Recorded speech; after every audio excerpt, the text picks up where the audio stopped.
నేను వచ్చేసాను గచ్చిబౌలిలో ఉన్న ఒమేగా హాస్పిటల్స్కి. అయితే మనం ప్రతి ఒక్క మెషినరీకి సంబంధించి క్యాన్సర్ని డయాగ్నోస్ చేసే మెషినరీస్లో భాగంగా ప్రతి ఒక్క మెషినరీస్ గురించి మనం తెలుసుకుంటున్నాం బోల్డ్ అంత ఇన్ఫర్మేషన్ని. సో దట్ ఏంటంటే ఏ ఒక్క పేషెంట్ కూడా పానిక్ కాకుండా ఈజీగా వచ్చి వాళ్ళు ట్రీట్ చేసుకోవడానికి చాలా యూస్ఫుల్గా ఉంటుంది కాబట్టి. సో ఇందులో భాగంగా మరి మనం వచ్చేసాము గచ్చిబౌలికి. అండ్ ఇక్కడ ఈ రోజు మనం తెలుసుకోబోతున్నది మ్యామోగ్రఫీ గురించి. మరి దీనికి సంబంధించి డీటెయిల్డ్గా మనకి ఎక్స్ప్లెయిన్ చేయడానికి మనతో పాటు ఉన్నారు ప్రముఖ surgical oncologist doctor Mohan Vamshi గారు. హలో డాక్టర్ గారు.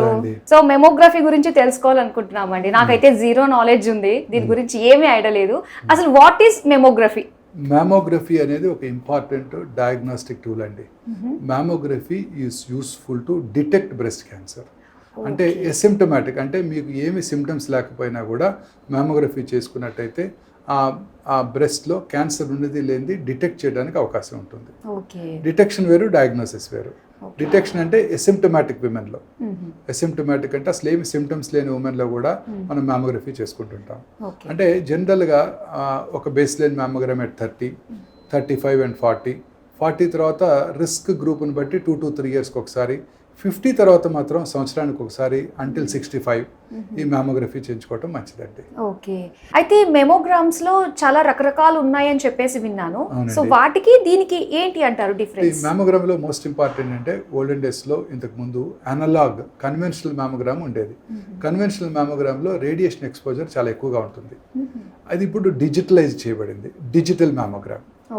డిజిటల్ పెట్ సిటీ లాగా డిజిటల్ మ్యామోగ్రామ్. డిజిటల్ మ్యామోగ్రామ్ లో రేడియేషన్ ఎక్స్పోజర్ 1/3 తగ్గిపోతుంది to the breast. Digital mammogram లో బ్రెస్ట్ కంప్రెషన్ కూడా తక్కువగా ఉంటుంది. అండ్ డిజిటల్ మ్యామోగ్రామ్ లో, కన్వెన్షనల్ మ్యామోగ్రామ్ లో మనము 8 to 9 millimeter సైజ్ ఉన్న లంప్ని డిటెక్ట్ చేయగలిగితే, డిజిటల్ మ్యామోగ్రామ్ లో 2 to 3 millimeter సైజ్ ఉన్న లంప్ని కూడా మనం పట్టుకోగలుగుతాం. తర్వాత చాలాసార్లు రేడియాలజిస్టు కోన్ డౌన్ వ్యూ అంటే ఎన్లార్జ్డ్ వ్యూ అడుగుతారు. డిజిటల్ మ్యామోగ్రామ్లో just by the press of a button మనం ఎన్లార్జ్డ్ వ్యూ తెచ్చుకోవచ్చు. అదే ఎనలాగ్ మ్యామోగ్రామ్ అయితే మళ్ళీ పేషెంట్ రీకాల్ చేసి మళ్ళీ మ్యామోగ్రామ్ చేసి అందులో ఎన్లార్జ్డ్ వ్యూ తీసుకోవాల్సి ఉంటుంది. తద్వారా రేడియేషన్ ఎక్స్పోజర్ 4-fold ఇంక్రీజ్ అయిపోతుంది. ఇందులో అవసరం ఉండదు, ఇదంతా image is stored digitally. So press of a button you can get a magnified view. ఆ మ్యాగ్నిఫైడ్ వ్యూ ద్వారా ట్యూమర్ ఉంది లేనిది కరెక్ట్గా తెలుసుకోవచ్చు. సో డిజిటల్ మ్యామోగ్రామ్లో కంప్రెషన్ కూడా తక్కువ ఉంటుంది కాబట్టి పేషెంట్స్కి పెయిన్ తక్కువగా ఉంటుంది, కంప్రెస్ చేయాల్సిన అవసరం లేదు.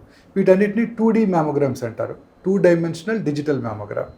2-dimensional డిజిటల్ మ్యామోగ్రామ్లో బ్రెస్ట్ని కంప్రెస్ చేసి ఒక సన్నటి ఇదిగా మార్చి అప్పుడు చేస్తారనమాట. అందువల్ల కొంచెం పెయిన్ఫుల్గా ఉంటుంది. సో అందుకే మ్యామోగ్రామ్ స్త్రీలు చేయించుకునేటప్పుడు పీరియడ్స్ అయిపోయిన 1 week తర్వాత చేయించుకోవడం బెటర్. అప్పుడు బ్రెస్ట్ సప్పులుగా ఉంటాయి కాబట్టి.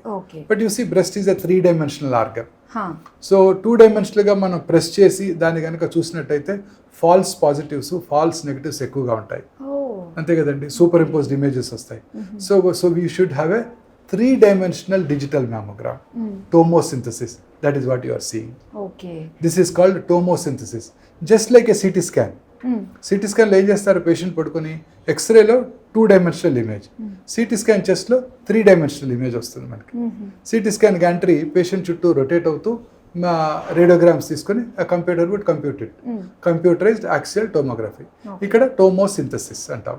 3-dimensional digital mammogram. ఇక్కడ పేషెంట్ ఇక్కడ మనం బ్రెస్ట్ని ఇక్కడ పెట్టి మనం ఈ మ్యామోగ్రఫిక్ గ్యాంట్రీ దీని చుట్టూ షార్ట్ ఆర్క్లో రొటేట్ అవుతూ మల్టిపుల్ రేడియోగ్రామ్స్ తీసుకుంటే ఒక పవర్ఫుల్ కంప్యూటర్ వుడ్ కంప్యూట్ ఉంటే గుడ్ వీడియో అనమాట.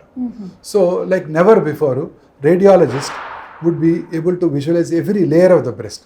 అంటే బ్రెస్ట్లో ప్రతి లేయర్ని చూడగలుగుతారు వాళ్ళు. తద్వారా ఫాల్స్ పాజిటివ్స్, ఫాల్స్ నెగిటివ్స్ని అవాయిడ్ చేయగలుగుతాం. So this is ideal technology to detect breast cancer. 3-dimensional digital mammogram or tomosynthesis. దీని ద్వారా అతి తక్కువ రేడియేషన్ ఎక్స్పోజర్తో అతి చిన్న లంప్ని మనం చూడటానికి అవకాశం ఉంది. 2D డిజిటల్ మ్యామోగ్రామ్లో ఉండే ఫాల్స్ పాజిటివ్స్ని, ఫాల్స్ నెగిటివ్స్ని దీంట్లో మినిమైజ్ చేయడానికి అవకాశం ఉంటుంది. అండ్ పెయిన్ఫుల్గా అసలు ఉండదు. ఎందుకంటే మ్యామోగ్రఫిక్ గ్యాంట్రీ చుట్టూ తిరుగుతుంది కాబట్టి. ఓకే. అలానే రేడియేషన్ ఎలా ఉంటుందంట? రేడియేషన్ ఎక్స్పోజర్ వీటిలో కన్వెన్షనల్ మ్యామోగ్రామ్తో పోల్చినట్టయితే చాలా తక్కువగా ఉంటుంది. అలాగే ప్రెగ్నెంట్ ఉమెన్ కి కూడా problem లేదు, లేదు. ప్రెగ్నెంట్ ఉమెన్ చేయించుకోకూడదు. Okay. Pregnant women should not undergo any radiation. X-ray కూడా తీయించుకోకూడదు. ఓకే. ప్రెగ్నెంట్ ఉమెన్కి ఏదైనా చిన్న టెస్ట్ చేయాలంటే అల్ట్రాసౌండ్ లేదా ఎంఆర్ఐ, అంతే తప్ప ఎటువంటి రేడియేషన్ ఎక్స్పోజర్ ఉన్న పరికరం దగ్గరికి ప్రెగ్నెంట్ ఉమెన్ వెళ్ళకూడదు. ఓకే. అలాగే పోస్ట్ ట్రీట్మెంట్ ఫాలోఅప్స్ కి కూడా ఇది వెరీ మళ్ళీ యూస్ యూస్ఫుల్ అండి. చేస్తారు. Yes, very useful. Post treatment ఫాలోఅప్స్కి it is very useful. Thank you so much doctor గారు. డిజిటల్ మ్యామోగ్రఫీ గురించి ఎవరు చేయించుకోవాలి, ఏ ఏజ్ వాళ్ళు ఎంత ఫ్రీక్వెంట్గా చేయించుకోవాలనే విషయాలు తెలియజేసినందుకు thank you so much. Thank you.